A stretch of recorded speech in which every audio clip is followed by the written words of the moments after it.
ദിലീപ് ചെയ്ത കാര്യങ്ങളും ശരിയാണെന്ന് ഞാൻ പറഞ്ഞിരുന്നില്ല. അയാളെ വിധിക്കേണ്ട ആളുകൾ നമ്മളല്ല എന്നേ പറഞ്ഞുള്ളൂ.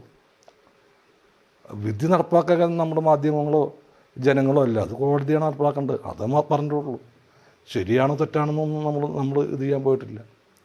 അതിൻ്റെ പേരിൽ അനുഭവിക്കാനുള്ളത് അനുഭവിച്ചോട്ടെ, കുഴപ്പമില്ല.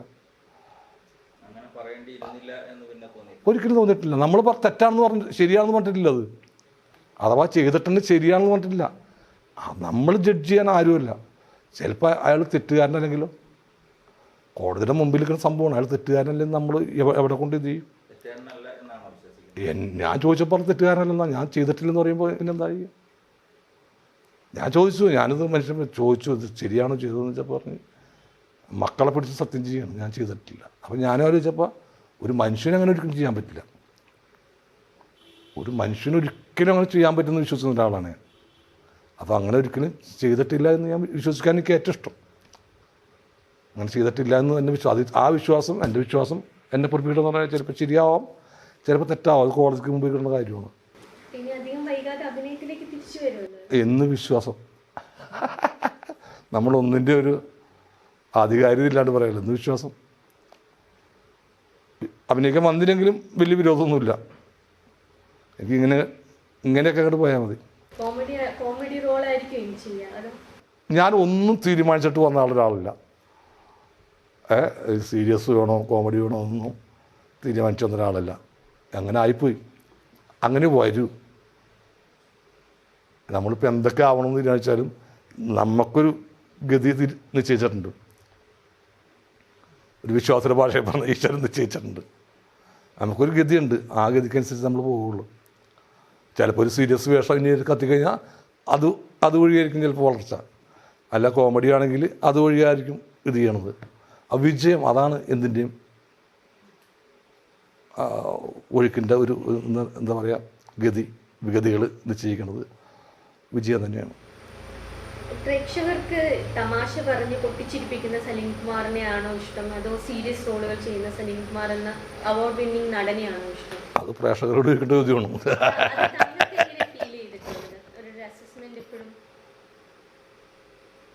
അത് കോമഡി ചെയ്യാൻ തന്നെ ആയിരിക്കുള്ളൂ എന്ന് എനിക്ക് തോന്നുന്നത്. പക്ഷെ അതിൽ പറയൂല അവർ. നല്ല സിനിമ ഏതാണെന്ന് വെച്ചാൽ അവർ പറയും അതാവിൻ്റെ മകൻ അബുവാണെന്ന് പറയും. അതാണ് അവിടെ വരുമ്പോഴാണ് മാറിപ്പോണത്. ബാക്കി എല്ലാ സ്ഥലത്തൊക്കെ നല്ല കോമഡിയാണ്, മക്കളൊക്കെ ഭയങ്കര ചിരിയാണ് എന്നൊക്കെ പറയും. ഞാൻ അഭിനയിച്ചതിൽ ഇഷ്ടപ്പെടുമ്പോൾ അതാവിൻ്റെ മകൻ അബുവാണെന്ന് പറയും. അവിടെ വെച്ച് അങ്ങോട്ട് റൂട്ടങ്ങോട്ട് മാറിപ്പോവും. മണവാളൻ പോലെയുള്ള പല ക്യാരക്ടറുകളും റീലുകളിലൊക്കെ ഇപ്പോഴും നിറഞ്ഞു, എല്ലാത്തിനും നിറഞ്ഞേക്കും. പക്ഷെ ഞാൻ പറഞ്ഞില്ലേ, ആ സ്ഥലം ഒത്തുമ്പോഴാണ് മാറിപ്പോണത്.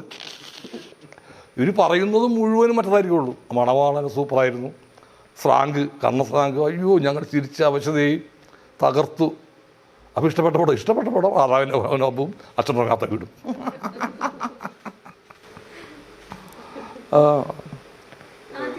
ഈ മീശമാധവനിലെ ആ ഒരു ചാണകത്തിൽ വീഴുന്ന സീൻ കഴിഞ്ഞിട്ട് കുറേ നാള് സിനിമാക്കാർ അങ്ങനെയുള്ള റോള് ഇങ്ങനെ കൊണ്ടുവന്നിരുന്നു. അങ്ങനെ ചാണകത്ത് മീശമാധവനോട് നിർത്തിയാനത് അതിന് മുമ്പായിരുന്നു. അതിനു മുമ്പ് ചാണകക്കുഴിയിൽ വീണ ഒരുപാട് ചെയ്തിട്ടുണ്ട്. മീശമാധവനോട് ഞാൻ സ്റ്റോപ്പ് ചെയ്തത്. ഇനി മതി ചാണകക്കുഴി എന്നുള്ളത്.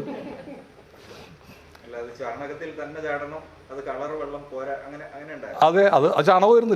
രണ്ടോ മൂന്നോ ചാടിയിട്ടുണ്ട്. 3 ചാണകക്കുഴി തന്നെ ആയിരുന്നു. ശരിക്കും ചാണകക്കുഴി തന്നെ ആയിരുന്നു. അല്ലാണ്ട് രക്ഷയില്ലാണ്ട് വന്നു.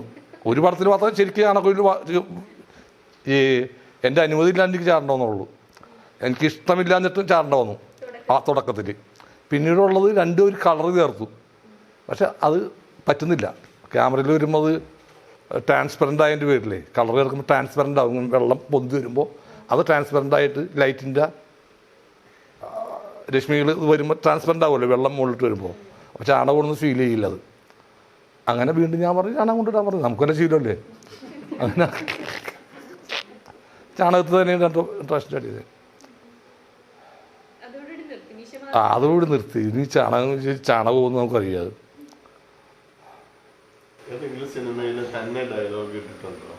ഒരുപാട് പടങ്ങളിൽ ആ സംഭവങ്ങളൊക്കെ ഹിറ്റായിട്ടുണ്ടാനും തന്നെ ഇട്ട ഡയലോഗുകളൊക്കെ. ഇനിയൊരു ജന്മം ഉണ്ടെങ്കിൽ മനീഷ് മനുഷ്യനാവണ്ട, മനുഷ്യജന്മം അത്ര നല്ലതല്ല എന്ന് പറഞ്ഞു. മനുഷ്യജന്മം വേണ്ടതേ മതിയായി. അതാണ് മനുഷ്യജന്മം വേണ്ട. ഇനി വേറെ എന്തൊക്കെ ജന്മങ്ങളുണ്ട് ഇവിടെ അതായിട്ട് എന്തോ ഒരു എന്ത് ജന്മമാണ് ഇനി വേണ്ട. അതാണ് മനുഷ്യജന്മം. ഒരു അതിൻ്റെ സുഖമൊക്കെ അറിഞ്ഞല്ല.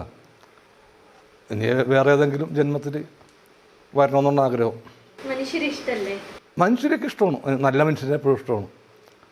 നല്ല മനുഷ്യരില്ല, അതാണ് പ്രശ്നം. എപ്പോഴും അവനവൻ്റെ ഇതിന് വേണ്ടിയിട്ട് എന്തും ചെയ്യാവുന്ന ആളുകളായിട്ട് മാറിക്കഴിഞ്ഞിട്ടുണ്ട്. അവനവൻ്റെ ലാഭത്തിന്, സ്വാർത്ഥ ലാഭത്തിന് വേണ്ടിയിട്ട് എന്ത് വേണം ചെയ്യാവുന്ന അവസ്ഥയിലെത്തിയിട്ടുണ്ട്. എന്ത് വേണം ചെയ്യാം.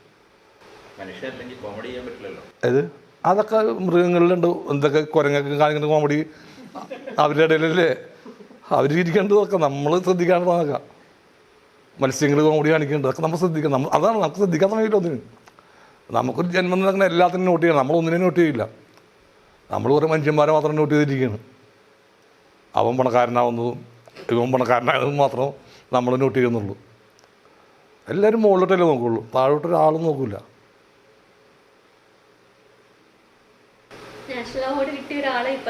ആ മൃഗങ്ങൾക്ക് ഉണ്ടാവുന്ന നാഷണൽ അവാർഡ് അന്ന് അവരുടെ ഇടയിലുണ്ടെന്നേ ഉണ്ടാവും. പിന്നെ വില്ലന്മാരില്ലേ, അപ്പോൾ പിന്നെ കോമഡിക്കാരുണ്ടാവും അവരുടെ ഇടയിൽ. എനിക്ക് മനുഷ്യരെക്കാളും ഇഷ്ടം മൃഗങ്ങളെയാണ്. ജീവിതത്തിൻ്റെ എന്ത് ദുരിതങ്ങൾ വന്നാലും ഫേസ് ചെയ്യണ അവരല്ലേ ഉള്ളൂ. മൃഗങ്ങളല്ലേ എന്ത് ദുരന്തങ്ങൾ വന്നാലും ഫേസ് ചെയ്യണ അവരല്ലേ ഉള്ളൂ. മനുഷ്യൻ ആത്മഹത്യ ചെയ്തോളയും. ഏതെങ്കിലും പുലി ആത്മഹത്യ ചെയ്തായിട്ട് കേട്ടിട്ടുണ്ടോ?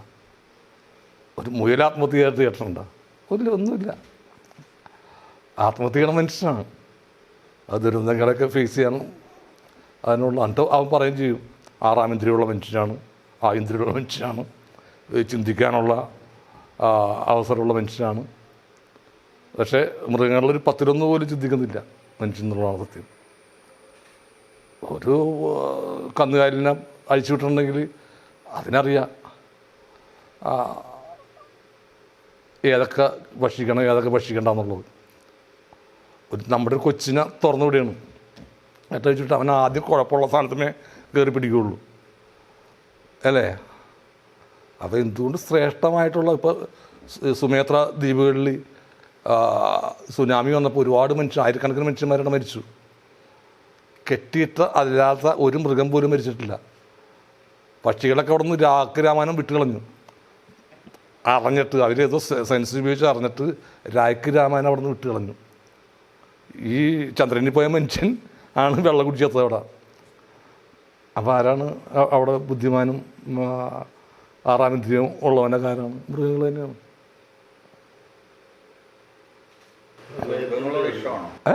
എനിക്ക് മൃഗങ്ങളെ ഏറ്റവും ഇഷ്ടം. മനുഷ്യരെ ഇഷ്ടമാണ്. എന്ത് തോന്നിയാസോട് കാണിക്കണ മനുഷ്യൻ മൃഗങ്ങളോട് കാണിക്കുന്ന മുഴുവൻ ദ്രോഹമല്ലേ. കൊല്ലാൻ കൊണ്ടുപോകണമെന്നറിയാം, എന്നിട്ട് പോലും അതിനെ കൊല്ലാക്കൽ ചെയ്താണ് കൊണ്ടുപോകണത്. ഇത് ലോറിയിലൊക്കെ കൊണ്ടുപോകണുണ്ടല്ലേ, അത് കൊല്ലാൻ കൊണ്ടുപോകണ ഓക്കെ, അത് ആഹാരത്തിന് വേണ്ടിയാണ്. ആഹാരത്തിന് വേണ്ടി മൃഗങ്ങളും കൊന്നു തിന്നുന്നുണ്ട്.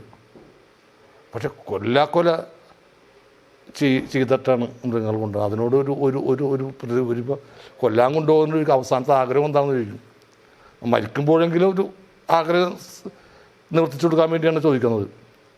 അത് ഈ മൃഗങ്ങളെയൊക്കെ കൊണ്ട് ഈ എരുമനെയും പോത്തിനെയും പശുവിനെയും കൊണ്ടുപോകുന്നുണ്ട്. പെറ്റ തള്ള സഹിക്കില്ല.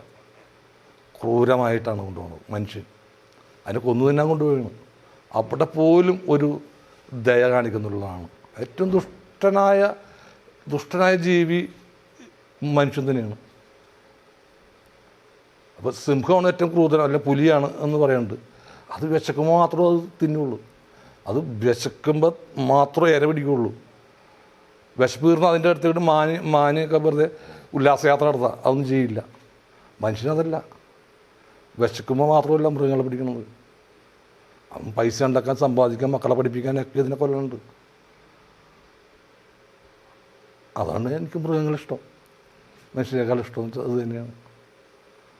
അവരൊരുപാട് സഹായം ചെയ്യുന്നുണ്ട്. ഇപ്പോൾ പശുക്കളെ കൊല്ലരുതെന്ന് പറയുന്നുണ്ട്.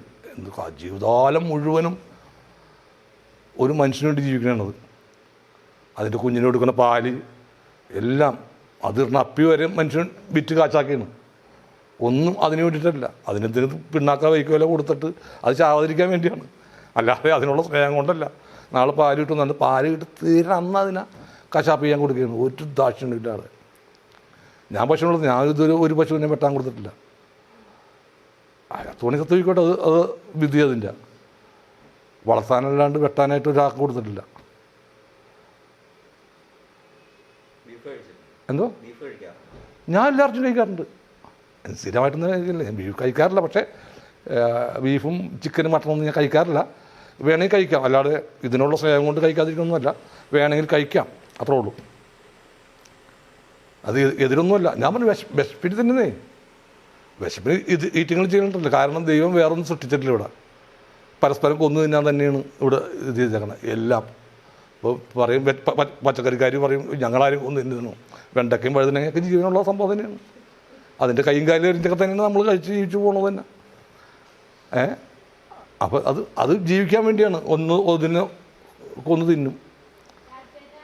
അപ്പോൾ തിന്നുന്നതിനോടൊന്നും അത് തിന്നാൻ വേണ്ടി ആയിരിക്കണം, അതന്നെ ലാഭത്തിന് വേണ്ടി ആവരുത്. എനിക്ക് വിശപ്പിന് വേണ്ടിയിട്ട് എൻ്റെ വിശപ്പുണ്ടാക്കാനായിട്ട് കൊന്നാ പാവം തിന്നാത്ത് തീരുന്ന കാരണന്മാർ പറഞ്ഞത് ഇത് തന്നെയാണ്. ഒന്നുമില്ല, വേറെ ഒന്നും സൃഷ്ടിച്ചിട്ടില്ല ഇവിടെ നമുക്ക്. ഇപ്പം നെല്ലായാലും ശരി, നെല്ലിനും ജീവനുണ്ട്, അതിനാണ് നമ്മൾ അരിയണത്. അതിന് ചിന്തയുണ്ടെന്നൊക്കെ രണ്ടാമത്തെ കാര്യം. അത് ചിന്തയില്ലാണ്ട് അത് മേപ്പോട്ട് വളരെയില്ലല്ലോ, നെല്ലെന്ത് കീപ്പോട്ട് പോകത്ത്. അതിന് മേപ്പോട്ട് പോയാലും സൂര്യപ്രകാശം കിട്ടുള്ളൂ, അതിനറിയാം. അപ്പോൾ എല്ലാത്തിനും ചിന്തയുണ്ട്.